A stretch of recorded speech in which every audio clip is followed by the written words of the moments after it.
Ngayon nga, nako, didiskarte tayo ng paano gumawa ng poached egg para sa mas masarap na egg sandwich na gagawin natin. Gusto ko yan. You have to watch nicely because this is a little bit complicated but madali lang. Oh, yeah! So, ang tubig po ay mas marami, ha? Marami kapag nag-poached egg. So, itlog, ha?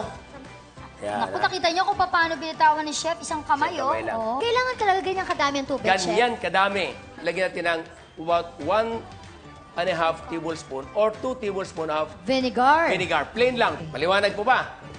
Alright, ngayon, ihahanda natin ang ating egg na ganyan. Habang iipo-ipuin mo ito, ipo-ipo.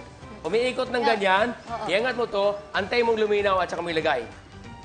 Yan. Wow! Huwag mo ilagay na medyo sabog-sabog pa yung tubig na iniipo-ipo mo kasi magka-crack.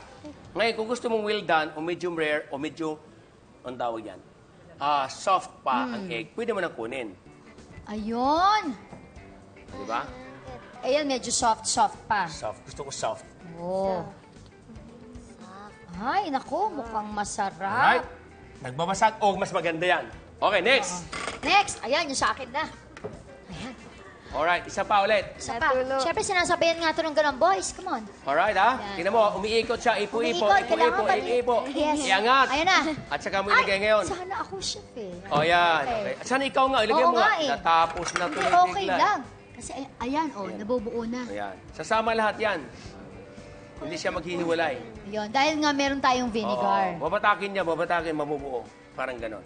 Ayun, Alright? Ganun ang oo. kadali, di ba? So, Chef, Yes. ano nga ba ang advantage ng poached egg compared syempre sa ibang luto ng egg? Well, ito kasi pagka you can add to the salad. Halimbawa, sa green salad, lagyan mo ng poached egg. Tapos mainit na kanin, may poached egg. Pag hinalo mo, ulam na. O, di ba?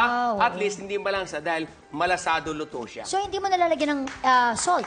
Hindi Okay na. yan. Walang salt. Yun na. Alright.